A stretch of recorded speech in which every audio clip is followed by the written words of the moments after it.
la división sexual del trabajo y la desigualdad laboral. Em,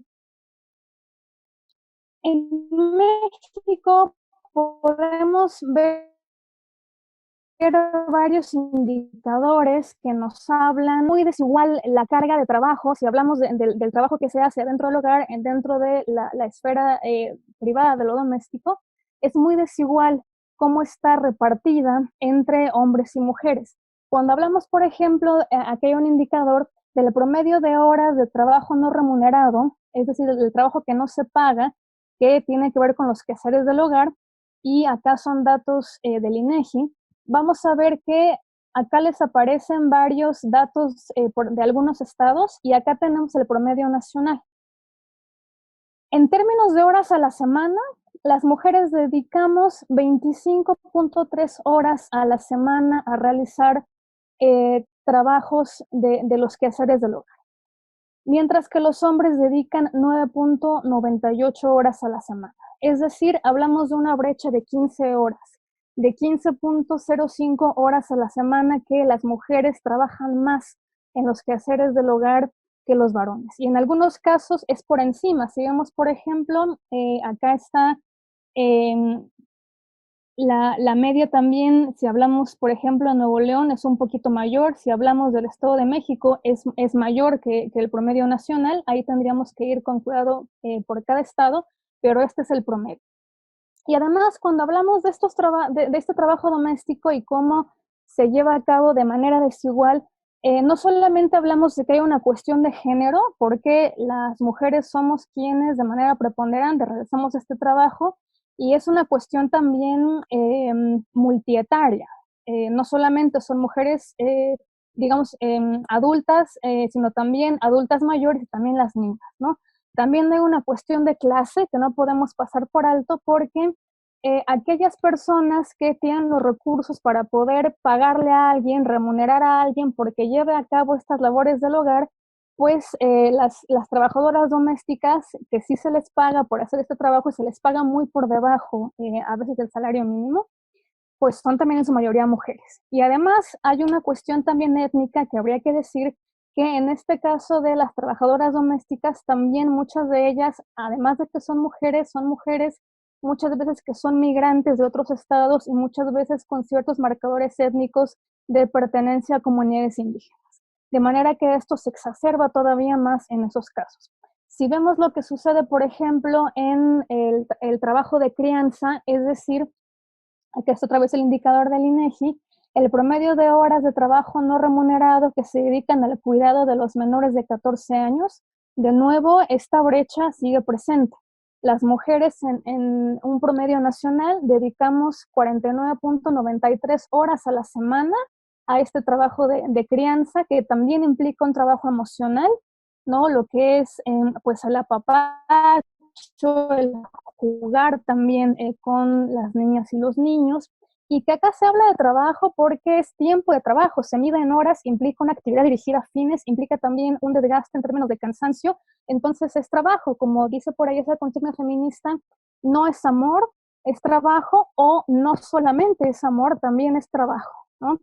En el caso de los hombres se dedican 24.71 horas a la semana, dejándonos con una brecha de 25.21 horas a la semana, sumando además la brecha que ya habíamos mencionado del trabajo dedicado a los quehaceres del hogar. Y acá de nuevo, hay una cuestión de género, porque las mujeres somos, y las mujeres madres y también las abuelas, las que principalmente se dedican a esta labor no remunerada, y cuando sí se remunera, cuando las familias pueden pagar a una persona que realiza esta labor, por ejemplo, de ser nanas, también la mayoría son mujeres, también hablamos de una situación de clase, y también de una cuestión étnica, ¿no? Que está ahí atravesada porque, de nuevo, buena parte de las mujeres que se dedican a esto, pues son también muchas de ellas migrantes de primera, segunda, tercera generación, muchas veces también de comunidades indígenas o de contextos rurales, indígenas o no indígenas, ¿no? Y sujetos también de discriminación. Y además, si observamos otro tercer indicador, que es el del trabajo perdón, de cuidados, acá lo pusimos mal, trabajo de cuidados, acá hablamos del promedio de horas de trabajo no remunerado que se dedica al cuidado de personas enfermas o con discapacidad o mayores de 60 años, de adultos y adultas mayores. Y de nuevo, aunque están los promedios por estado, hay una brecha nacional.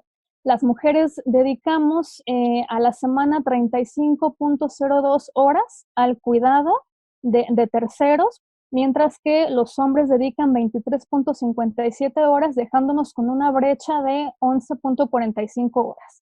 Y de nuevo, este trabajo de cuidados implica también un trabajo emocional, implica también un trabajo doméstico, porque muchas veces a estas personas adultas mayores con enfermedad o discapacidad se les lava, se les plancha, se les cocina y todo eso también suma ahí.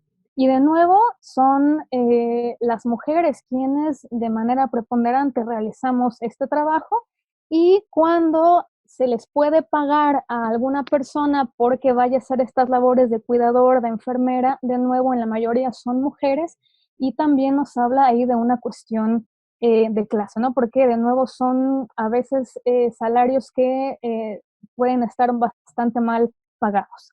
Todos estos son datos que encuentran en el INEGI, en el Atlas de Género, y a veces que los propios estados tienen su propio Atlas de Género. Hay otros indicadores que por ahora me voy a saltar.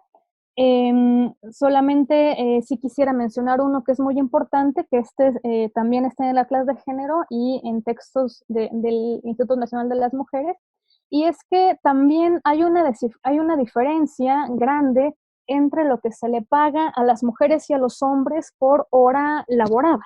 Es decir, en los trabajos que sí son remunerados, hay una brecha, de nuevo, entre lo que se le paga a una mujer y lo que se le paga a un hombre por hacer la misma actividad. Acá les hablan, por ejemplo, están separados aquí en estas barras, incluso por nivel. Un trabajo para una persona que no tiene ninguna escolaridad, que tiene escolaridad de primaria, incompleta, completa, secundaria, carrera técnica, preparatoria, profesional, incluso maestría y doctorado. Si vemos, por ejemplo, incluso a las y los más preparados en términos, digamos, educativos, maestría, doctorado, a una mujer con doctorado se le pagan 35 pesos menos que a un hombre con doctorado por realizar el mismo trabajo. Si ven, en todos los casos son brechas que van aquí desde 49.7 hasta 35.1. Entonces hay una diferencia grande, y esto además pues se agudiza cuando lo vemos en términos de larga duración, ¿no? Lo que ganan en un año, en 5, en 15, en 10, etc. Y esto además se agudiza todavía más en la industria y en la empresa privada, donde hay una diferencia todavía mucho más grande, ¿no? Y el pretexto para eso, pues, es decir que las mujeres, pues, tienen hijos, son las principales cuidadoras del hogar, van a faltar, se van a embarazar, y que entonces son menos competitivas en el mercado laboral, y que por lo tanto para recuperar la inversión hay que pagarles menos, en lugar de pensar en políticas públicas que puedan ayudar a paliar eso, o bien en impulsar también políticas públicas que ayuden a redistribuir el tiempo de trabajo no remunerado en el hogar para que no recaiga de manera preponderante en las mujeres. Hay otros indicadores también de desigualdad de género en términos de la política, que eso me lo voy a decir muy rápido. Aunque tenemos paridad en el Congreso, bueno, en términos de cuántas mujeres tenemos en gabinetes ministeriales, en México, por ejemplo, es el 36%, ¿no? Cuando, si bien no es de los más bajos, estas son cifras de América Latina, no hay una paridad completa, ¿no? Y si hablamos de otros, por ejemplo, la presencia de mujeres en el Poder Judicial, México sí es de los últimos lugares, 18%, ¿no? Bien, esto nos lleva entonces a plantear que el trabajo doméstico de crianza y de cuidados, para empezar, habría que reconocerlo como trabajo y no plantearlo como ayuda o cooperación, que digo, no como ayuda, sino como cooperación, que es algo que es muy importante a la hora de pensar cómo podemos llevar la cuarta transformación también dentro del hogar. No asumir que como varones ayudamos porque es una responsabilidad en el hogar, sino que es cooperación, que hacer parte de estos trabajos domésticos de crianza y de cuidados implica apoyo mutuo, implica ser corresponsable e implica además reciprocidad. Y la reciprocidad para algunos autores se traduce como lo contrario a la explotación.